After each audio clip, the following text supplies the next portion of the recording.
I am good. आप कैसे इरफान? मैं इतनी खुश हूँ, आज मैं इरफानिस्तान को इंटरव्यू दे रही हूँ। यू टॉकिंग अबाउट काबिल।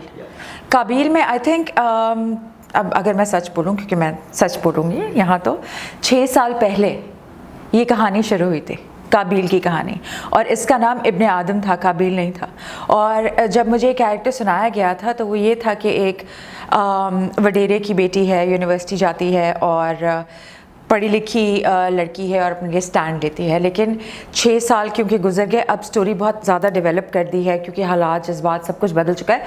सो I think she is a very strong woman, और वो ख़ुद अपने ऊपर इतना ज़्यादा इंसिडेंट्स हुए, इससे इतना जुल्म उसके ऊपर हुआ कि लोगों ने एक्सपेक्ट नहीं किया था कि वो इस तरह की निकलेगी, अपनी सारी चीज़ों के अगेंस्ट और आवाज़ उठाएगी। वो भी करती है, और जितने लोगों पे कहानी में जुल्म हो रहा है उनको भी उसमें से निकालती है। तो आई थिंक मेरा कैरेक्टर तमसीला का इज़ वेरी स्ट्रॉन्ग कैरेक्टर, बहुत मज़ा आएगा लोगों को देख के।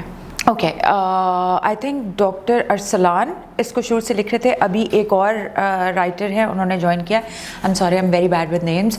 और 2 इसके राइटर्स हैं, शाहिद ज़हूर साहब इसको डायरेक्ट कर रहे हैं, डायरेक्टर शुरू से वही थे। इसमें मैं, शमून अब्बासी, अब जिनने ज्वाइन किया है इस वाली कहानी में, उसमें आरिस, हिबा बुखारी और फैसल कुरैशी आए हैं। पहले ये लोग नहीं थे, लेकिन अब ये जो स्टोरी अब डेवलप हो गई, इसमें ये लोग हैं। मेरे वालिद का किरदार पहले सुहेल असगर साहब कर रहे थे, लेकिन क्योंकि unfortunately he is not with us anymore, तो अब जो है वो फिरदौस जमाल साहब कर रहे हैं। तो वो भी बीच में बीमार हो गए थे, हमें ज्वाइन करेंगे अब, और फिर हम इसको कंटिन्यू करेंगे इंशाल्लाह। मैं वही सोच रही थी कि अभी शमून के साथ काबिल भी मेरा आ रहा है, दादल में भी वो हैं, अभी मुझे 1-2 प्रोजेक्ट्स और ऑफर हुए हैं फिल्म्स जिसमें शमून है। तो या तो वो बहुत ज़्यादा काम करते हैं या मुझे सिर्फ उनके साथ कास्ट किया जाता है, लेकिन जो भी है, शाम is like my family and he is like my big brother. और मैं जब भी मुसीबत में होती हूँ, सबसे पहला फ़ोन मेरा शमून को ही जाता है। तो उनके साथ काम करके केमिस्ट्री क्योंकि इतनी अच्छी हो गई है कि अभी भी तमसीला जो काबिल में है, तमसीला आप समझ लें कि ऐसे है, मतलब इसकी जंग ही शमून के कैरेक्टर से है, ठीक है। अगर आप देखें दादल में, तो वो मैं ही किडनैप होंगी और मेरी ही जंग है शमून से। तो हमारी इतनी ज़्यादा केमिस्ट्री है कि वो स्क्रीन पे जब वो नेगेटिव एक चीज़ आती है ना, तो बहुत मज़ा आता है उस तरह करके शमून के साथ कैरेक्टर्स। मैं क्योंकि लोगों से पूछती हूँ, मैं कहती हूँ ज़्यादा मज़ा क्या आता है जब सेटेलाइट पे उसी वजह जब आ रहा होता है, उस वक्त देखने का मज़ा आता है। तो सब कहते हैं अब क्या है, अब तो बाद में देख लेते हैं हम। तो वो वाली चीज़ हो गई, फॉर ऑडियंस ज़्यादा आसानी हो गई है। लेकिन एज एन एक्टर अल्हम्दुलिल्लाह मुझे ऐसा लगता है, क्योंकि मैं दादी नानी हूँ, इतनी सी थी जब से मैं छुटकी यहाँ पे हूँ, लेकिन अब जो नए आने वाले हैं उनके लिए ब्लेसिंग इन डिस्गाइज भी है एक तरह से, क्योंकि इतना कुछ है कि मशहूर होना है। I don't think fame is easy, on one hand fame is very easy, so it's all about luck. यार मुझसे लोग पूछते ना, अच्छा ये वो, तो मैं कहती हूँ अच्छा हाँ हाँ। तो सोशल मीडिया पर जब भी प्रोमोज वगैरह आते हैं तो मैं देख लेती हूँ। ड्रामे नहीं देख पाती इरफान, ड्रामे नहीं देख पाते। ड्रामे कर लेती लाइफ में? हाँ, रियल लाइफ में ज़्यादा ड्रामे करती हूँ और रियल लाइफ में बहुत कम ड्रामे करती हूँ, लेकिन हूँ मैं ड्रामाबाज।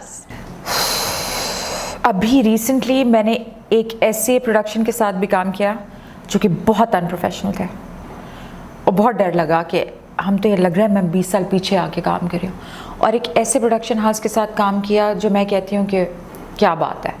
तो फॉर्चुनेट ये रही हूँ कि जब से मैं वापस आई न्यूयॉर्क से, तो मैंने किया ही बहुत मज़ेदार प्रोडक्शन हाउस के साथ कम काम किया।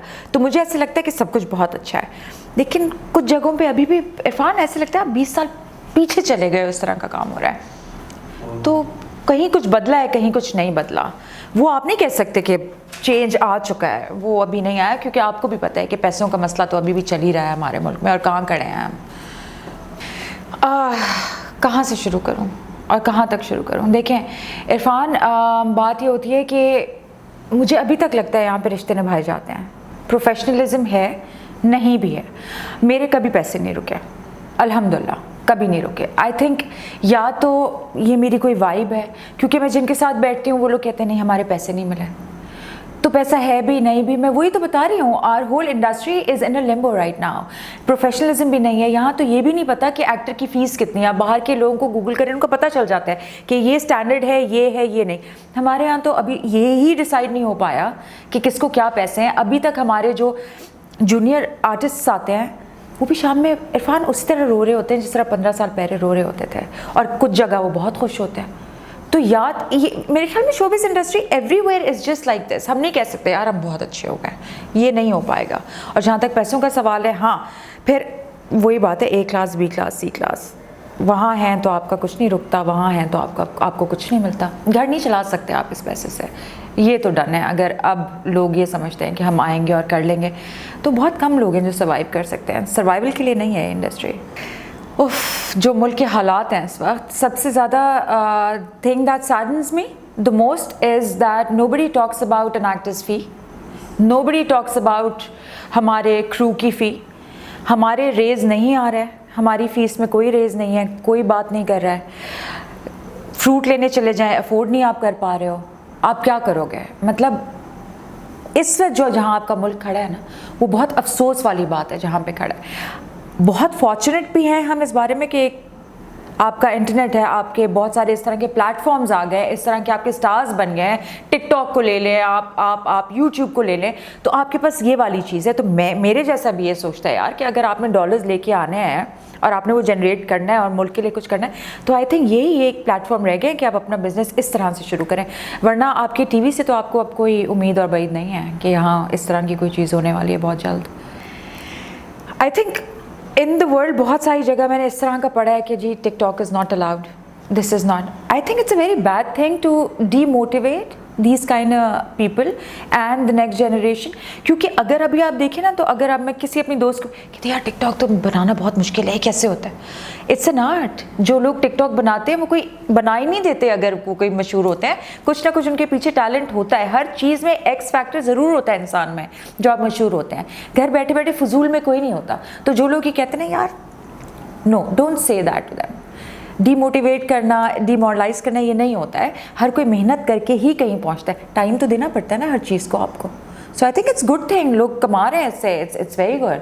ज़्यादा तो नहीं उसके बारे में कहूँगी, मैं इतना बोलूँगी she is damsel in distress. And मैं ये भी कहना चाहूँगी कि वो वाला तबका दिखाया है जिनके लिए फिर वही बात है, जो जिस तरह के हालात हमारे हो गए हैं, गुर्बत इतनी ज़्यादा फैल गई है कि आप कुछ इस तरह के तरीके ढूंढते हैं कि आप कहते हैं कि आप सर्वाइव कर जाएं, या तो फिर आप किसी मर्द पर डिपेंड करते हैं, या आप किसी काम में लग जाते हैं, जो हमारे यहाँ ऑब्वियसली हमारे यहाँ क्या पूरे माशरे की एक वो इस तरह की हरकत है जो नहीं होती। तो the character is really different. मैं ये नहीं कहूँगी कि क्यों मैंने किया, बट मैं ये ज़रूर कहूँगी कि मुझे अफसोस रहेगा कि मेरा आइटम नंबर कट गया उसमें से, और मैं बहुत प्यारी लग रही हूँ उसमें। और Dadal is a very different film, देखेंगे सब तो बहुत मज़ा आएगा देख के। I love my character, very opposite of what I am. Cigarette पीना, ये करना, वो करना, Chammak Challo type, I like it, lovely, it's amazing. अभी बल्कि मुझे परसों ही DM आई है एक मेरे डायरेक्टर की। आई डिड अ फिल्म कलाशा नाम से, जो अब टिफ के लिए और कांस के लिए गई है इंशाल्लाह। And I hope, fingers cross, कि वो नॉमिनेट हो जाए और जीत जाए इंशाल्लाह। और ये बहुत मज़े की बात है। आई थिंक फ़ख्र होता है हमें अपने मुल्क पे भी और यहाँ काम करने वालों पे भी। We have such beautiful stories to tell. हमारा कल्चर इतना कलरफुल है कि इस तरह की चीज़ें, क्योंकि अब हमारे पास आवाज़ है, तो हमें रिकग्निशन मिल रही है all around the world, and it's just amazing to see that. और अल्लाह करे कि कलाशा भी इंशाल्लाह ताला it's going to make a mark. Eid ul Fitr पे मैं कोशिश करती हूँ कि मेरी सारी फैमिली एक साथ हो और हम एक जगह हों, और अपने छोटे जितने भी मेरे नेफ्यूज़ हैं, नीसेज़ हैं, या मेरे छोटे कज़न्स हैं, उनसे मैं ईदी छीनूँ। पर ऐसा होता नहीं है, वो मुझसे ईदी छीन लेते हैं। अभी भी मैंने लाइव डाला था, पिछली बार भी मैंने चुराई थी 1-2 लोगों से, लेकिन बटुआ खाली करती हूँ और मैं कोशिश करती हूँ कि सब साथ मिल के बैठे हैं और ईद एंजॉय करें। अब कहाँ वो हालात, वो जज्बात रह गए बचपन वाले, कि मुझे याद है अम्मी 2 पोनियाँ बना देती थी, और क्योंकि मुझे लालच होती थी छोटे से पर्स के साथ कि मुझे ईदी मिलेगी 50-50, 100-100 रुपये, तो वो सवैयाँ घर लेके जाके बेल बजाते थे, आंटी 50 रुपये देती थी और हम सवैयाँ लेती थी और हम आ जाते थे। अब हम ऐसे घरों में रहते हैं आसपास, सुनसान ही, अब किसने देनी है ईदी दे के जाना मुझे एडवांस में। बहुत अच्छा सवाल था ये, और मुझे याद है अभी तक जितने भी लोग हैं वो यही कहते हैं, जैसे फसी बारी हो गए और मज़र मोइन हो गए, ये इनके साथ मैंने करती थी, वो बड़े ही कोई बोल्ड किस्म के सब्जेक्ट्स होते थे। सो आई थिंक वो अपनी आवाज़ उठाने की बात हुई, बड़ी इंटरेस्टिंग थे। फसी अभी भी कर रहे हैं, अपने प्लेटफॉर्म से वो कर रहे हैं, लेकिन मेरी वाली, मैं वो नहीं करना चाहती कि यार आपकी एक आवाज़ एक मकसद होता है। अल्लाह ताला ने अगर आपको इतनी स्ट्रेंथ दी होती है ना कि लोग आपकी आवाज़ सुन सकें, तो मेरे ख्याल में पैगाम पहुंचाना बहुत इंपॉर्टेंट होता है।